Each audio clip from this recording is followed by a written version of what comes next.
Good morning बच्चों। Class BSc second year और BSc BEd second year और BSc third year के लिए इनऑर्गेनिक केमिस्ट्री का हमारा टॉपिक चल रहा है ऑर्गेनोमेटेलिक कंपाउंड, जिसके पार्ट नंबर 3 तक हमने कर लिया और पार्ट नंबर 4 की हम बात कर रहे हैं। लास्ट क्लास में हम कर रहे थे कार्ब धात्विक यौगिकों की उपयोगिता, लास्ट में जाते वक्त हम कर रहे थे। तो उपयोगिता का मतलब कार्ब धात्विक यौगिकों का उपयोग कहाँ कहाँ किया जाता है, तो औद्योगिक क्षेत्र के अंदर किया जाता है। मरकरी हाइड्रेन जो कोशिका झिल्ली की पारगम्यता के लिए और आर्सेफिनेमिन सिफिलिस अफ्रीकी निंद्रा रोग के उपचार में मर्क्यूरोक्रोम घाव को सड़ने से बचाने के लिए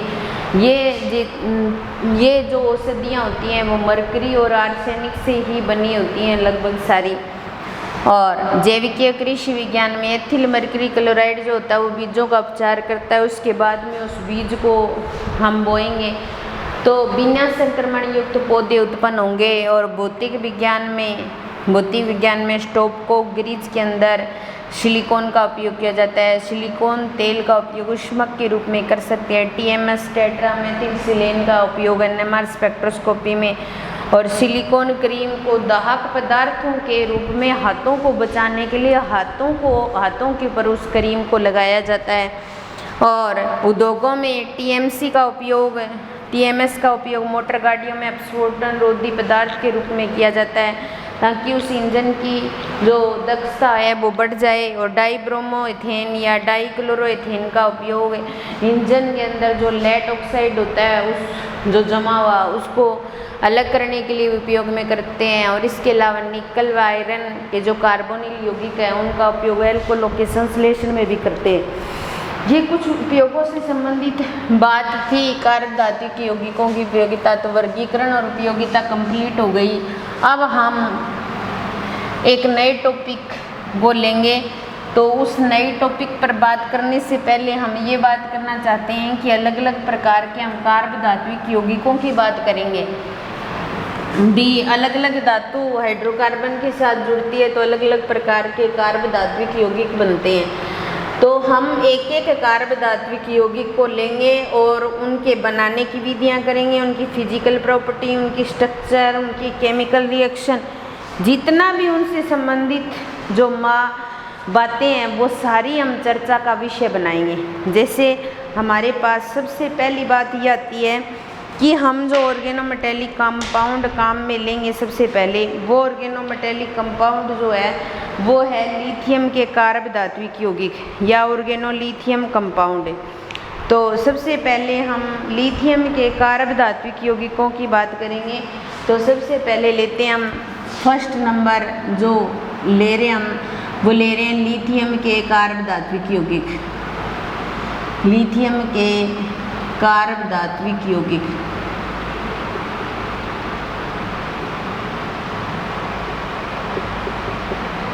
अब हम लिथियम के कार्ब धात्विक यौगिक की बात करेंगे। जब ये पूरा होगा तब हम दूसरे कार्ब धात्विक यौगिक की बात करेंगे। पहले हम लिथियम के बनाने की विधियां करेंगे, उनकी जो फिजिकल प्रॉपर्टी है उनको पढ़ेंगे, उनकी केमिकल प्रॉपर्टी पढ़ेंगे, उनकी जो स्ट्रक्चर है उससे संबंधित बात करेंगे। तो सबसे पहले लिथियम के कार्ब धात्विक यौगिक का मतलब ये हो गया कि कोई भी हाइड्रोकार्बन श्रृंखला है या कार्बन के साथ लिथियम जुड़ा होगा तो उसको लिथियम के कार्ब धात्विक यौगिक कहा जाएगा। कोई भी हाइड्रोकार्बन श्रृंखला है उसके साथ में लिथियम जुड़ी होती है तो उसको कार्ब लिथियम यौगिक कहा जाता है। और कार्ब लिथियम जो यौगिक है वो सबसे क्रियाशील यौगिक माना जाता है ऑर्गेनोमेटेलिक कंपाउंड के अंदर। इसका सिंथेसिस करना है, हमें इनको बनाना है, किस प्रकार से बनाते हैं तो सिंथेसिस की बात करते हैं हम। सबसे पहले सिंथेसिस करना है। सबसे पहले हमारे पास एल्किल या एरिल लिथियम को बनाना है हमें। तो एल्किल लिथियम को बनाने के लिए हम किसको काम में लेंगे, एल्किल हैलाइड को काम में लेंगे। एल्किल हैलाइड या एरिल हैलाइड से बनाएंगे हम। एल्किल हैलाइड या एरिल हैलाइड से क्या बनाएंगे, एल्किल हैलाइड या एरिल हैलाइड से बनाएंगे हम एल्किल लिथियम या एरिल लिथियम या क्या बनाएंगे, एरिल लिथियम। ठीक है।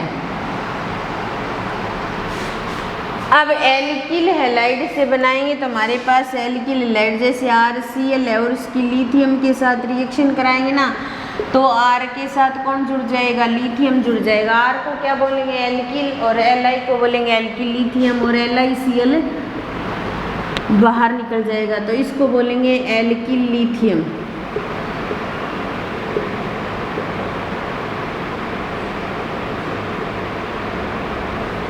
एल्किल लिथियम, एल्किल लिथियम बना सकते हैं हम इसके द्वारा। तो जितने भी एल्किल या एरिल हैलाइड लेंगे काम में, उससे हम क्या बना सकते हैं, एल्किल लिथियम बना सकते हैं। दूसरा जो मेथड आता है वो धातु विनिमय विधि काम में लेते हैं, धातु विनिमय विधि।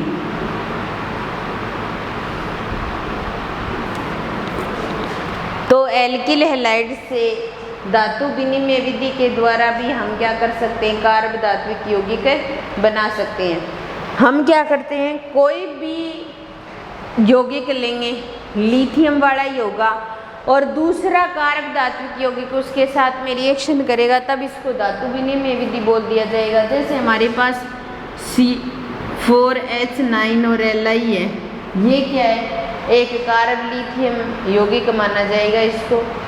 और इसके साथ में हम फेरोसिन की रिएक्शन करवाएं, C5H5 की 2Fe, ये होता है फेरोसिन। है तो दोनों ही कार्ब धात्विक यौगिक, इसलिए इसका नाम है धातु विनिमय विधि। धातु का विनिमय कर रही है तो इसलिए इस विधि को बोला जाएगा धातु विनिमय विधि। तो इसके अंदर क्या करते हैं, अपने फेरोसिन को काम में लेते हैं। तो फेरोसिन को जैसे ही काम में लेंगे तो C5H5 Li और ये C4H10 के रूप में बाहर निकल जाएगा और यहाँ पर Fe जुड़ जाएगा। तो इस प्रकार C5H5 Li की 2Fe इस प्रकार का एक यौगिक बनाएंगे, और जो क्या होगा, एक कार्ब लिथियम यौगिक को शो करेगा। तो इस आधार पर भी हम कार्ब लिथियम यौगिक बना सकते हैं। इसके अलावा हम कोई भी अन्य कार्ब धात्विक यौगिक काम में लेकर के कोई अन्य एल्किल या एरोमेटिक कंपाउंड काम में ले सकते हैं, या एलिफेटिक या एरोमेटिक कोई भी कंपाउंड काम में लेकर के हम दूसरे प्रकार का यौगिक कार्ब लिथियम यौगिक बना सकते हैं। जैसे हमारे पास में C4H9 Li है, ये कार्ब ब्यूटिल लिथियम है, कार्ब धात्विक यौगिक ही है, और C6H6 के साथ में रिएक्शन कराएंगे तो यहाँ बन जाएगा C6H5 Li और ये C4H10 के रूप में बाहर निकल जाएगा। ये तो बाहर निकल गया। अब हमें ये चाहिए, क्या चाहिए, फेनिल लिथियम चाहिए। तो फेनिल लिथियम बनाने के लिए हम ब्यूटिल लिथियम को ही काम में ले रहे हैं। एक ऑर्गेनोमेटेलिक कंपाउंड एक है और दूसरे ऑर्गेनोमेटेलिक कंपाउंड से ही नहीं, सेम ऑर्गेनोमेटेलिक कंपाउंड से ही बना सकते हैं। अब ये लिथियम का ही कार्ब धात्विक यौगिक है, ये और लिथियम का ये ब्यूटिल लिथियम और ये फेनिल लिथियम है। ब्यूटिल लिथियम से अगर हम फेनिल लिथियम बनाना चाहें तो आसानी से बना सकते हैं इस विधि के द्वारा। या फिर इसके अलावा कोई भी जो हाइड्रोकार्बन है, किसी हाइड्रोकार्बन का हाइड्रोजन परमाणु है जो उत्पाद के रूप में हाइड्रोकार्बन से अधिक अम्लीय है, या वो भी हैलाइड के साथ में रिएक्शन करके दूसरे प्रकार का यौगिक बना सकता है। जैसे हमारे पास C6H5 Li है, ये फेनिल लिथियम था, इससे ये बनाया था, इससे भी हम और कोई कंपाउंड बना सकते हैं। जैसे हमारे पास CH2 डबल बॉन्ड CH और यहाँ पर क्या जुड़ा हो, Br जुड़ा हो मान लो, और Br जुड़ा हुआ है तो ये वाइनिल हैलाइड है, कार्बन कार्बन डबल बॉन्ड के साथ जुड़ा हुआ है। तो हम क्या कर सकते हैं, CH2 डबल बॉन्ड CH और इसके साथ Li जोड़ सकते हैं, और C6H5 के साथ Br जोड़ सकते हैं। फेनिल लिथियम से वाइनिल लिथियम भी बना सकते हैं हम। फेनिल लिथियम से क्या कर सकते हैं हम, वाइनिल लिथियम भी बना सकते हैं। अब मान लो हमारे पास ये हो C6H5Li फेनिल लिथियम हो मान लो, और यहाँ हमारे पास C6H5C और ट्रिपल बॉन्ड CH इस प्रकार का कंपाउंड हो हमारे पास में, और हमें इस कंपाउंड को और मतलब ऑर्गेनोमेटेलिक कंपाउंड में चेंज करना है तो कर सकते हैं हम। C6H6 तो बाहर निकल जाएगा और इसके साथ C6H5C और ट्रिपल बॉन्ड Cli, ये पॉजिटिव और ये नेगेटिव। तो इस प्रकार का जो कार्ब धात्विक यौगिक अपने ही कार्ब धात्विक यौगिक से दूसरा कार्ब धात्विक यौगिक बना सकते हैं, उसी टाइप का कार्ब धात्विक यौगिक बना सकते हैं। आगे वाला जो हाइड्रोकार्बन भाग है वो चेंज होता है। ये 3 मेथड, इसको बनाने के मेथड, बनाने के तो 1-2 मेथड कर लो जी, लेकिन केमिकल रिएक्शन हमें सारी करनी पड़ती हैं। बाकी मैं तो जितने मेथड है वो सारी करवाऊंगी। अब हमारे पास में असंतृप्त प्रकार का कार्बनिक समूह हो और उसके साथ में कोई धातु जुड़ी हो रहा, हमें क्या करना है, असंतृप्त कार्बन युक्त लिथियम वाला कार्ब धातु यौगिक बनाना है। जैसे हमारे पास मान लो CH2 डबल बॉन्ड CH की 4SN है, ये हमारे पास ये चौथा मेथड है, ठीक है। असंतृप्त हाइड्रोकार्बन है और कोई और ही धातु है तो और ही प्रकार का असंतृप्त ऑर्गेनोमेटेलिक कंपाउंड हो गया, और इसके साथ C4H9Li की रिएक्शन कराएं हम, तो यहाँ पे CH2 डबल बॉन्ड CH और Li, ये पॉजिटिव और ये नेगेटिव, ये बना सकते हैं। और ये जो है ना SN, ये C4H9 4NSN के साथ में बाहर निकल जाएगा। बस इक्वेशन को हमें संतुलित ही तो करना है। तो इस प्रकार से हम किसी अन्य प्रकार के संतृप्त जो ऑर्गेनोमेटेलिक कंपाउंड से भी हम ऑर्गेनोलिथियम कंपाउंड असंतृप्त टाइप का ऑर्गेनोलिथियम कंपाउंड बना सकते हैं हम। यहाँ बनाया हमने। इसके अलावा कोई भी एरोमेटिक कंपाउंड है तो उसके साथ में भी लिथियम धातु जोड़ करके हम बना सकते हैं। जैसे हमारे पास C6H5 की ट्वाइस और C डबल बॉन्ड C और C6H5 की ट्वाइस, इस प्रकार का ये ऑर्गेनोमेटेलिक कंपाउंड है। इसके साथ में हम 2Li जोड़ेंगे मान लो, तो ये बन सकता है C6H5 की ट्वाइस CLi और CLi और C6H5 की ट्वाइस, ये पॉजिटिव नेगेटिव ये मान लो। तो इस प्रकार का भी ऑर्गेनोमेटेलिक कंपाउंड हम बना सकते हैं। तो ये था ऑर्गेनोलिथियम कंपाउंड किस प्रकार बनाते हैं हम, ऑर्गेनोलिथियम कंपाउंड बनाने की विधियाँ थी। उसके बाद में हम इनकी फिजिकल प्रॉपर्टी की बात करें, हम भौतिक गुणों की फिजिकल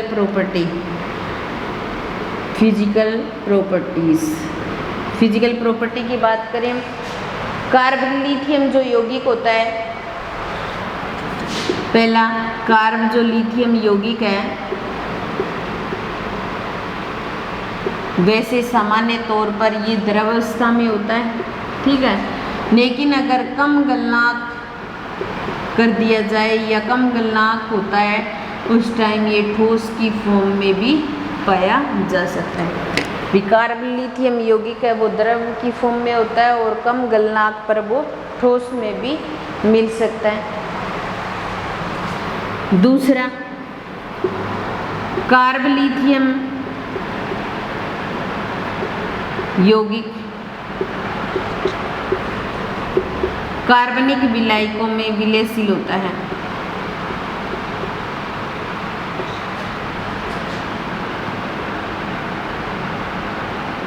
कार्बनिक विलायकों में विलयशील होता है। ऑर्गेनोलिथियम जो कंपाउंड है वो कार्बनिक विलायकों में विलयशील भी होता है। इसके अलावा ये ज्वलनशील भी होता है। क्या होता है? ज्वलनशील। कार्ब लिथियम यौगिक अत्यंत ज्वलनशील होता है। ये थ्योरेटिकल टॉपिक ही है, बाकी आपको मोटे मोटे तौर पर समझा रही हूँ, बाकी थ्योरेटिकल टॉपिक तो आपके खुद के पढ़ने वाले ही है वैसे। और इसके अलावा जो ये जल ज्वलनशील है तो जल और वायु के संपर्क में आता है तो ये तीव्रता से रिएक्शन कर सकता है और हाइड्रोकार्बन को मुक्त कर सकता है, जैसे C4H9Li हमारे पास में। और ये ऑर्गेनोलिथियम कंपाउंड है, अभी कह रहे हैं हम ज्वलनशील है, जल्दी सी रिएक्शन कर सकता है। हमने वाटर लेकर आए हैं और वाटर के साथ में जैसे ही रिएक्शन कराते हैं तो ये C4H10 की फॉर्म में मुक्त कर देता है, C4H10 मुक्त कर देता है। और जो Li है वो OH के साथ जुड़ता है, एक बेस की भांति व्यवहार करता है और यहाँ पर क्या करता है, हाइड्रोकार्बन्स को मुक्त कर सकता है।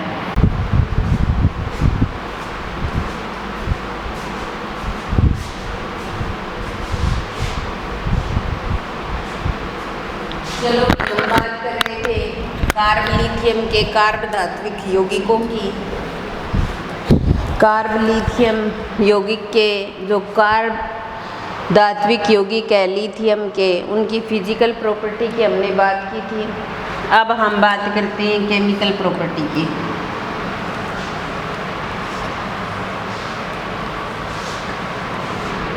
केमिकल प्रॉपर्टी या केमिकल रिएक्शन की बात करें हम तो कार्बलिथियम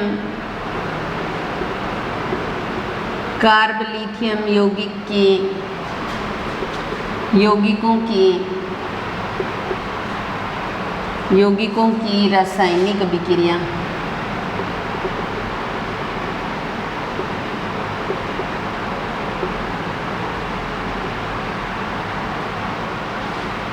कार्बलिथियम यौगिकों की रासायनिक अभिक्रिया, पहली है हैलोजन के साथ अभिक्रिया। पहली हम अभिक्रिया करें हैलोजन के साथ अभिक्रिया।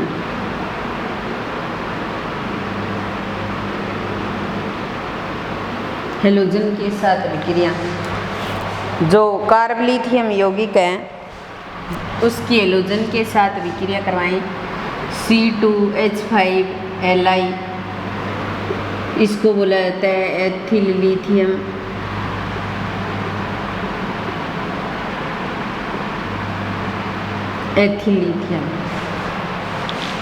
लिथियम का कार्बधात्विक यौगिक, इसकी रिएक्शन कराएं हम Br2 के साथ में तो C2H5Br और प्लस में LiBr।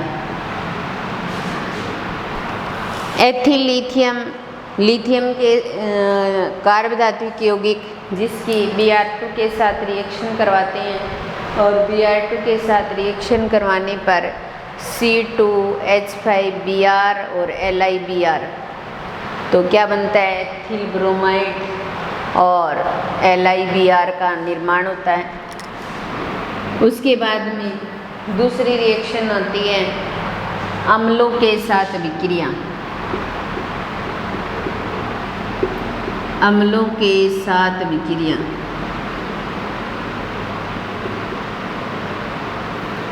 जो कार्बलिथियम यौगिक है वो अम्ल के साथ में अभिक्रिया करेंगे, जैसे हमारे पास C4H9Li कार्बलिथियम यौगिक और अम्ल, जैसे HCl ले लें, अम्ल कोई भी ले लें चाहिए, तो हमने HCl लिया, HCl के साथ रिएक्शन करवाते हैं तो ये इसके साथ में रिएक्शन करता है तो C4H10 बनता है और LiCl तो ये क्या बनाएगा, ब्यूटेन। क्या बन जाएगा, ब्यूटेन, यानी कि C4H9 की फॉर्मेशन हो जाएगी और ब्यूटेन C4H10 की, H9 नहीं H10, जिसको क्या नाम दिया जाता है, हाइड्रोकार्बन। तो अपने ऐसे कह सकते हैं ना कि कार्बलिथियम जो यौगिक होते हैं वो अम्लों के साथ में अभिक्रिया करके हाइड्रोकार्बन्स की फॉर्मेशन कर सकते हैं, इसकी हाइड्रोकार्बन्स की फॉर्मेशन कर सकते हैं। इसके अलावा तीसरी रिएक्शन आती है NH3 के साथ विक्रिया। NH3 के साथ विक्रिया, जो कार्बोलिथियम यौगिक है वो NH3 के साथ में विक्रिया करेगा, तो विक्रिया करके हाइड्रोकार्बन्स को मुक्त करेगा। तो C4H9Li ये कार्बोलिथियम यौगिक और NH3 के साथ में विक्रिया कराएंगे तो एक H इसके पास चला जाएगा तो C4H10 बन जाएगा और LiNH2। तो ये भी क्या है, हाइड्रोकार्बन्स। क्या है, हाइड्रोकार्बन। तो इस तरीके से NH3 के साथ भी विक्रिया करवाते हैं तो हाइड्रोकार्बन्स का निर्माण होता है। तो एलोजन के साथ विक्रिया करवाई, एल्किल हैलाइड बन गया। अम्लों के साथ विक्रिया करवाई, ब्यूटेन बन गया। NH3 के साथ विक्रिया करवाई तो हाइड्रोकार्बन ब्यूटेन का निर्माण हो गया। इसके अलावा CO2 के साथ विक्रिया, CO2 के साथ विक्रिया, जो कार्बोलिथियम यौगिक है उसको हम RLi से भी शो कर सकते हैं। किससे, RLi से। कार्बोक्सिलिक एसिड के साथ में विक्रिया करेगा तो कार्बोक्सिलिक अम्ल बनाएगा। तो जैसे हमारे पास ये C डबल बॉन्ड O और ये C डबल बॉन्ड O, ये क्या है, कार्बन डाइऑक्साइड और R और Li, ये पॉजिटिव और ये नेगेटिव। यहाँ पर लिथियम पॉजिटिव और R नेगेटिव की तरह बिहेव करेगा। हाइड्रोकार्बन पर नेगेटिव चार्ज आएगा। हाइड्रोकार्बन एक नाभिक स्नेही की भांति व्यवहार करेगा। ये इलेक्ट्रॉन अगर यहाँ ट्रांसफर होंगे तो इस पे नेगेटिव और इस पे पॉजिटिव आ जाएगा। ये नेगेटिव पॉजिटिव आपस में जुड़ेंगे तो क्या बन जाएगा, ये R जुड़ गया इस कार्बन के साथ, यहाँ डबल बॉन्ड O और OLi, पॉजिटिव और नेगेटिव। फिर इसका क्या करवाएंगे, जल अपघटन करवाएंगे। जल अपघटन करवाएंगे तो RC डबल बॉन्ड O और OLi, पॉजिटिव नेगेटिव। और इसमें तो कुछ फ़र्क ही नहीं हुआ, वही लिख दिया हमने। तो RC डबल बॉन्ड O और जल अपघटन करवाएंगे तो O और इसके साथ H जुड़ जाएगा और LiOH बाहर निकल जाएगा। और ये क्या होगा, कार्बोक्सिलिक एसिड होगा, कार्बोक्सिलिक एसिड या कार्बोक्सिलिक अम्ल हो जाएगा। तो एलोजन के साथ विक्रिया करवाएंगे, एल्किल हैलाइड बन रहा है। अम्लों के साथ विक्रिया करवा रहे हैं, ब्यूटेन बन रहा है। NH3 के साथ विक्रिया करवा रहे हैं, हाइड्रोकार्बन बन रहा है। और CO2 के साथ में विक्रिया करवाएंगे तो कार्बोक्सिलिक एसिड बनेगा। कुछ रिएक्शन थी और भी करते हैं, काफ़ी सारी रिएक्शन है इसकी।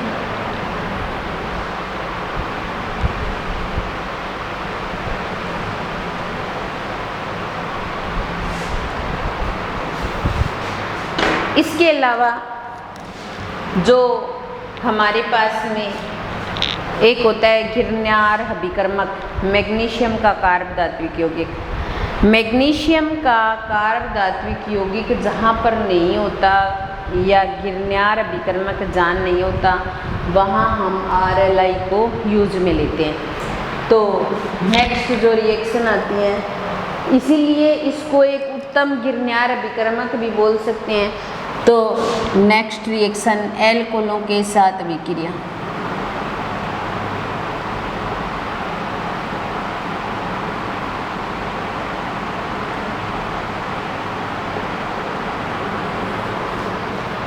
जो एल्कोहल है उनके साथ में भी घिरनियार अभिकर्मक जो होता है वो रिएक्शन कर सकता है।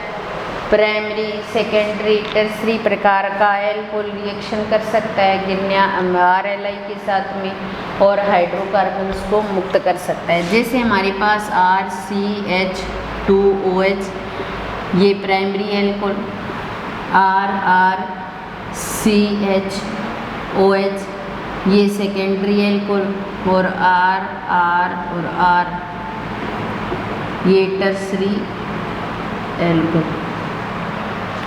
इसके साथ में हम RLi की विक्रिया करवाते हैं तो पॉजिटिव नेगेटिव इसकी तरह बिहेव करता है। यहाँ पर ये नेगेटिव है, ये पॉजिटिव होगा तो ये इसके साथ जुड़ जाएगा तो बन जाएगा RCH 2R और ये LiOH। तो ये क्या बन गया? हाइड्रोकार्बन। क्या बन गया? हाइड्रोकार्बन। तो प्राइमरी एल्कोहल की या सेकेंडरी की या टर्सरी एल्कोहल की किसी की भी RLI के साथ अभिक्रिया करवाते हैं तो हाइड्रोकार्बन्स की फॉर्मेशन होती है। फिर RLI के साथ यहाँ करवाएंगे तो R और CH R ये बन जाएगा और LiOH बाहर निकल जाएगा। और इसके साथ RLI की विक्रिया करवाएंगे तो ये R और R ये रिएक्शन करेंगे तो C और R ये बन जाएगा और LiOH बाहर निकल जाएगा। तो एल्कोहल के साथ में अगर कार्बोलिथियम यौगिक की अभिक्रिया करवाते हैं तो इससे हाइड्रोकार्बन्स मुक्त होते हैं, हाइड्रोकार्बन्स का निर्माण होता है। और चाहे हम प्राइमरी एल्कोहल के साथ करवाएं, चाहे हम सेकेंडरी के साथ करवाएं, चाहे टर्सरी एल्कोहल के साथ करवाएं, हाइड्रोकार्बन्स की फॉर्मेशन होती है। इसके अलावा नेक्स्ट रिएक्शन आती है एल्किल हैलाइड के साथ अभिक्रिया।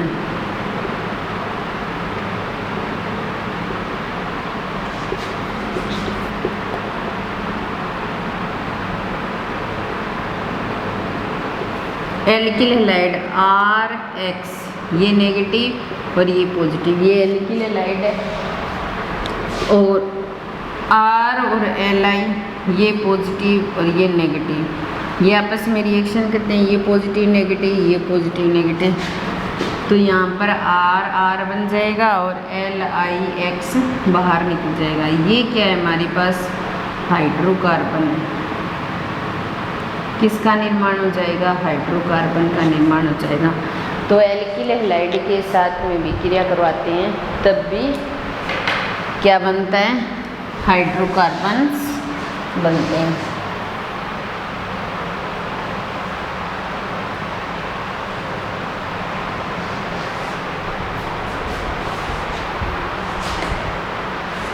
इसके अलावा हम आणविक क्लोराइडों के साथ विक्रिया।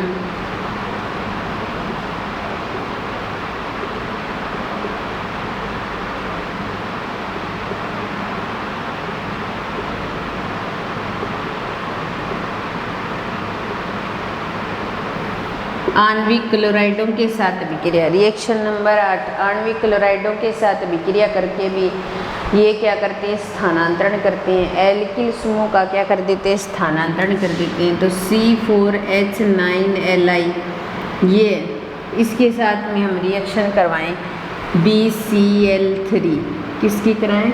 BCl3 के। तो ये क्या है? ब्यूटिल लिथियम और ये बोरोन ट्राइक्लोराइड, ये बोरोन ट्राइक्लोराइड।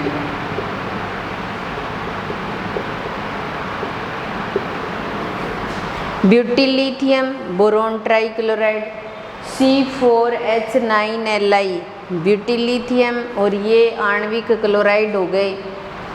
ए धातु आपस में जुड़ी हुई हैं। आणविक क्लोराइड बोरोन ट्राइक्लोराइड के साथ में रिएक्शन करवाएं तो ये C4H9 की थ्राइस बोरोन, तो ट्राई एल्किल बोरेन का निर्माण हो जाएगा और लिथियम के साथ कौन जुड़ जाएगा? Cl, तो LiCl जुड़ जाएंगे इसके साथ में। तो इसको बोला जाएगा try alkyl borane. Try alkyl borane. एक ट्राई एल्किल बोरेन जो हाइड्रोबोरेनन रिएक्शन होती है या फिर अपने ऐसे कह सकते हैं एल्कीनों का हाइड्रोबोरेनन जब करवाते हैं तो हमें ट्राई एल्किल बोरेन प्राप्त होता है। और जब एल्कीनों का हाइड्रोबोरेनन करवाने के पश्चात ट्राई एल्किल बोरेन जैसे ही प्राप्त होता है, अगर उसका क्षारीय जल अपघटन करवाया जाए तो उससे भी एल्कोहल बना सकते हैं, उसके द्वारा भी हम एल्कोहल बना सकते हैं। इसके अलावा कार्बोनिल यौगिकों के साथ अभिक्रिया। कार्बोनिल यौगिकों के साथ अभिक्रिया। कार्बोनिल यौगिकों के साथ अभिक्रिया। कार्बोनिल यौगिक का मतलब ये हो गया कि जब C डबल बॉन्ड O समूह जिस के अंदर पाए जाते हैं वो कार्बोनिल यौगिक होते हैं। तो कार्बोनिल समूह जैसे हमारे पास फॉर्मल्डिहाइड है, एल्डिहाइड है, कीटोन है, इनके साथ में एस्टर हो गया, एमाइड हो गया, इनके साथ भी हम ब्यूटिल लिथियम की रिएक्शन करवाएं तो वो क्या होता है, कार्बोनिल यौगिक होता है। बाकी नेक्स्ट क्लास में करेंगे। धन्यवाद।